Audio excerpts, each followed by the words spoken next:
আজকে একদমই সিম্পল মুরগির ঝোলের একটা রেসিপি আপনার সাথে শেয়ার করছি। তো চলুন শুরু করা যাক। And yes, welcome to our channel chefs knife. তো আমি নিয়ে নিয়েছি চিকেন 800 গ্রাম, আর এগুলো কারি কাট চিকেন। সাইজগুলো দেখতে পাচ্ছেন কীরকম রয়েছে, তবে আপনারা আপনাদের সুবিধা মতো সাইজ করে নেবেন। এই চিকেনগুলোকে আমি এখন সামান্য হলুদ আর নুন দিয়ে ম্যারিনেট করে রাখবো। নুন, হলুদ আর শুকনো লঙ্কা গুঁড়ো দিয়ে ভালো করে হাতে করে মালিশ করে নিচ্ছি প্রত্যেকটা চিকেনের পিস।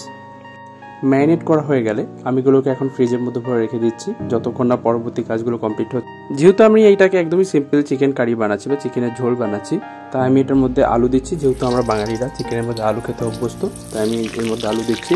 তো তার জন্য আমি প্রথমে আলুগুলো একটু ভেজে নেব। তো তেল গরম হয়ে গেছে, এবার এর মধ্যে আমি আলুগুলো দিয়ে দিচ্ছি একে একে। আমি আলুগুলো একটু ছোট সাইজে নিয়েছি, তার জন্য গোটা গোটা রেখেছি আর কাটিয়ে নিয়ে এগুলোকে আমি এবার এর মধ্যে দিচ্ছি সামান্য হলুদ আর নুন দিয়ে ভালো করে মিশিয়ে নিচ্ছি আলুর সাথে। গ্যাসের ফ্লেমটা লো টু মিডিয়াম রেখে একটু সময় ধরে আলুগুলোকে ভেজে নেব। তো দেখতেই পাচ্ছেন আলুগুলো আমি বেশ লাল লাল করে ভেজে নিয়েছি। এবার আলুগুলোকে আমি ছেঁকে তুলে নিচ্ছি তেল থেকে। এবার ওই একই তেলের মধ্যে আমি আবারও তেল অ্যাড করছি এবং তেলটা গরম হয়ে গেলে এর মধ্যে দিয়ে দিচ্ছি শুকনো লঙ্কা। এবারে দিচ্ছি স্লাইস করে রাখা পেঁয়াজ।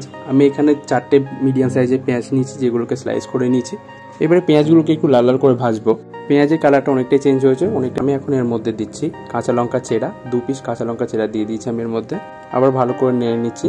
পেঁয়াজ অনেকটাই গলে গেছে, প্রায় 80% পেঁয়াজ গলে গেছে।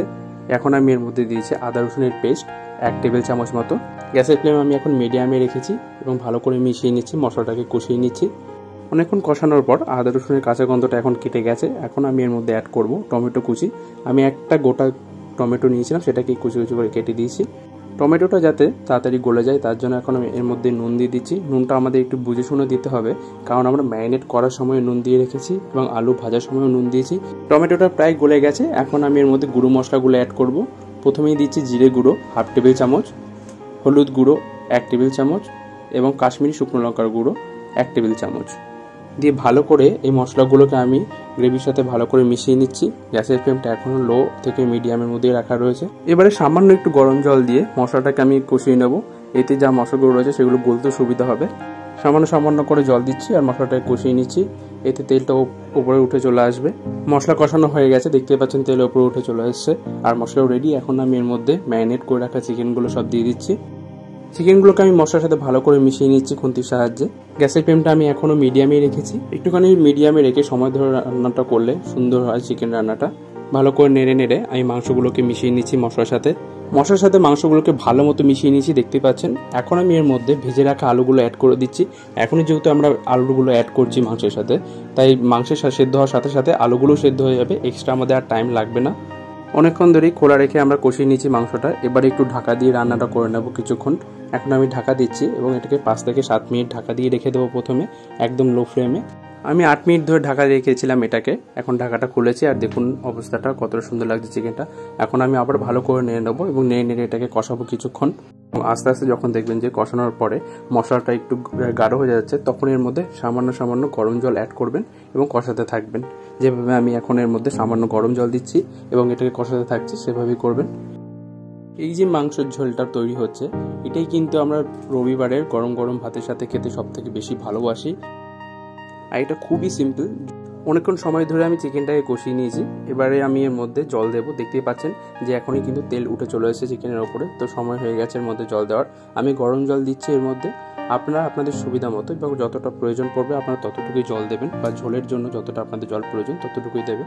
আমি যতটাতে জল দিলে এই চিকেন আর আলুগুলো ডুবে যায় সেরকম পরিমাণে জল দিচ্ছি এর মধ্যে। গরম জল অ্যাড করার পর আমি আবার ভালো করে নেড়ে দিচ্ছি চিকেনগুলো, ভালো করে মিশিয়ে দিচ্ছি ঝোল আলুগুলোর সাথে। গ্যাসের ফ্লেমটা এই সময় একটু বাড়িয়ে দিতে পারেন। এখন এই চিকেন আলুগুলো ভালো করে ফুটে ফুটে সিদ্ধ হয়ে যাবে জলের সাথেই। ঝোল চিকেন আলু ভালো করে ফুটতে শুরু করেছে। এখন আমি এগুলোকে একটু ঢাকা দিয়ে কিছুক্ষণ ফুটিয়ে নেবো, তাহলে খুব তাড়াতাড়ি সেদ্ধটা হয়ে যাবে। প্রায় 10 মিনিট মতো আমি ঢাকা দিয়ে এটাকে ফুটিয়ে নিয়েছি। চিকেন আলু একদম কমপ্লিটলি সেদ্ধ হয়ে গেছে। বেশিক্ষণ সময় লাগলো না, খুব তাড়াতাড়ি ঝোলটা ঠিক হয়ে এসছে। এখন আমি এর মধ্যে গরম মশলা ছড়িয়ে দিচ্ছি। ফুটন্ত মুরগির ঝোলের মধ্যে যখনই গরম মশলা পড়ে তখন কিন্তু একটা সুন্দর গন্ধ বাড়িময় হয়ে যায়, আর এটা নাকে এলেই কিন্তু গরম গরম ভাতের খিদেটা পেয়ে যায়। আর এদিকে আমারও মুরগির ঝোল একদম রেডি হয়ে গেছে, দেখতে পাচ্ছেন। এখন শুধু এটাকে সার্ভ করে নেওয়ার পালা। তো আমি এটাকে যতক্ষণ সার্ভ করছি আপনারা কিন্তু ততক্ষণ ভিডিওটা লাইক করে দিন আর চ্যানেলটিকেও সাবস্ক্রাইব করে দিন। তো আমাকে অবশ্যই জানাবেন যে আপনাদের কেমন লাগলো। ধন্যবাদ।